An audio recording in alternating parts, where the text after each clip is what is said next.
Students, నిరుద్యోగులు, కళాకారులు, ప్రజా సంఘాలు, మేధావులు, జర్నలిస్టులు ఇలా ఈ ప్రాంతంలో ఉన్న ప్రతి ఒక్క బిడ్డ ఉద్యమ బాట పట్టిండ్రు.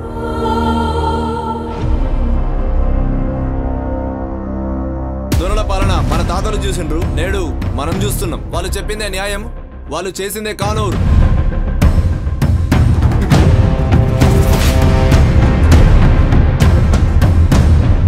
పంచాయతీ దింపిన తర్వాత ఓలా సైడ్ తప్పుంటుందో వాళ్ళు 50,000 జరిమానా కట్టవలసి ఉంటది. ఏమైతుంది? ఆ నా కొడుకులంతా ఒకటే కులంలా మనకు న్యాయం జరగది. వాళ్ళ సంగతితో చూస్తా, కావాలనే చేస్తురు దొంగ నా కొడుకు.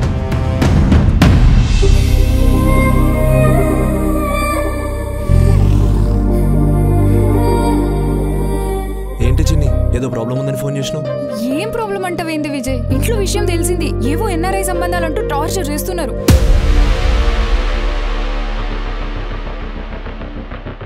ఆ విజయ్ గారికి అది చిన్న కేసురా, వారంలో బయటకు వస్తుంది.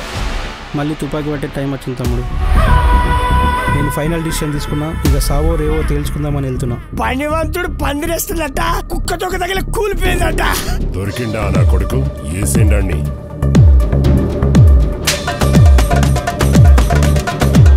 ఏ పదవితో అయితే వాళ్ళు అరాచకాలు సృష్టిస్తుండ్రో ఆ పదవి లేకుండా చేస్తే మన పోరాటం అణచివేయబడ్డ పేద ప్రజల కోసం, ఇక్కడ భూస్వాములు పెత్తందారీ వ్యవస్థ అంతం చేయడమే మన ప్రధాన లక్ష్యం. ఓ మంత్రి స్థాయి నాయకుడితో మీకేంటి ఇష్యూస్?